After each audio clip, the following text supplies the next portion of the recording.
1447 هجری کال ډومبۍ میاشت او ډومبۍ ورځ د محرم الحرام دا یو لویا او یو عظیم ورځ ده او په دغه ورځ باندې د حضرت رسول الله صلی الله علیه وسلم خلیفہ دوم د حضور علیہ الصلوۃ والسلام مبارک مراد رسول صلی الله علیه وسلم د علی شیر خدا رضی الله عنه سیدنا ابو بکر صدیق او د عثمان ابن عفان ملګری او دوست د حضور علیہ السلام خر مبارک سیدنا امیر المومنین عمر فاروق رضی اللہ عنہ وعلیہ السلام په دغه عظیم ورځ باندې د محرم الحرام په یکم باندې د هغه مبارک تدفین شوی دی د بعضی علماء په نس باندې چونکہ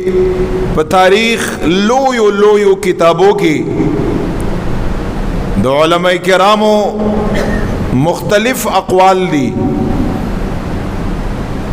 خدا یاد لرئی دا خبره چې عمر فاروق رضی اللہ عنہ وعلیہ السلام دا په کوم ورځ باندې شهید شوی دی یا په کوم ورځ باندې دفن شوی دی دا خبره زده کړئ دا مجمع دا زده کړئ دا صرف اوریدو نه ده چې دا خبره د زمونږ د ایمانیاتو نه ده ایمانیات یا یو خبره مونږ وایو چې دا خبره د ایمانیاتو نه ده د دې مقصد دی چې قیامت په ورځ باندې الله تعالی جل جلاله مونږ او د ستاسو نه د کومي خبرې تپوس وکا چې دا دی کړي او دا دی نه دی کړي دا دی ولی کړي دی او دا دی ولی نه دی کړي چې د کوم سیز په باره کې با انسان نه پوښتنه شي او د کوم سیز په وجه باندې بچ انسان جنت لذي او په کوم سیز باندې چې انسان ته رضای الهی ملاوږي او د کامیابی سبب یې ګرځي او د کوم شی په باره کې بچ ما او تا نه سوال او پوښتنه کیږي دا غسیز تویل کیږي چې دا د ایمانیاتو نه دی او چې کوم یو سیز په ورځ د قیامت باندې زما او ستا مسؤول نه یو ما او تا نه به سوال نه کیږي داسې ډیر شیان دي دغه شیانو ته ویل کیږي چې دا شیان د زما او د ستا د ایمانیاتو نه دا نه دي یو پاغي کې شهادت ته د عمر فاروق رضی الله عنه یا د عمر فاروق سے د شهادت ورځ ده ما او تا نه په قیامت کې پس د مرګ نه په قبر کې یا پورز د قیامت باندې ما او تانا الہ العالمین د دې خبره تپوس نکا نیرانا رسول الله مبارک د دې خبره تپوس کا چې عمر فاروق رضی الله تعالی عنہ په کوم ورځ باندې شهید شو چې په هر ورځ باندې شهید شوی د عمر فاروق په عزت کې کمای ناراضي هغه او عزتناک دومره عزت خدای پاک جل جلاله هغه مبارک لور کړایو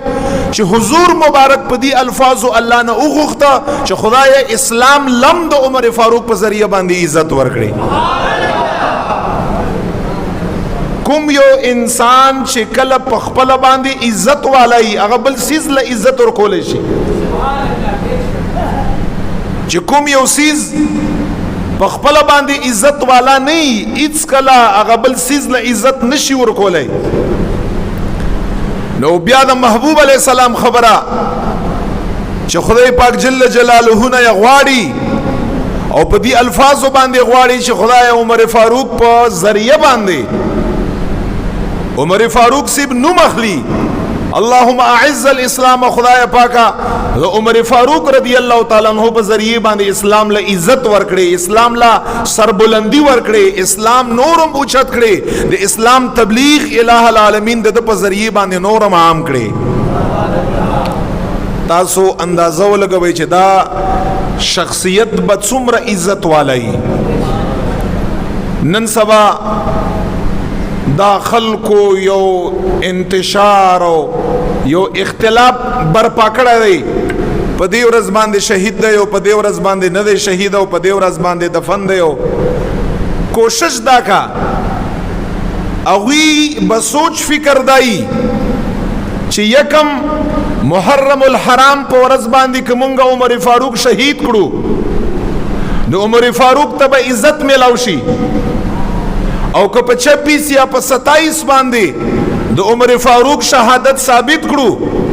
عمر فاروق ته به ګوند نعوذ بالله داغه په عزت کې به کمای راشي. دا خلق رواوري که په ذوالحجه کې شهیدی هم ذوالحجه ته عزت ملاو دی، او که په یکم محرم الحرام باندې شهیدی واغوري یکم محرم الحرام ته عزت ملاو دی. عمر فاروق دیتا ضرورت هرگز نشتا چې هغه یا په یکم محرم الحرام باندې شهید شي او یا په 26 یا په 27 ذوالحجه باندې شهید دی. دا د هغې میاشتې فضیلت دی، د هغه ورځې کمال دی چې په هغې کې عمر فاروق شهید دی. عمر فاروق رضی الله تعالی عنہ له الله تعالی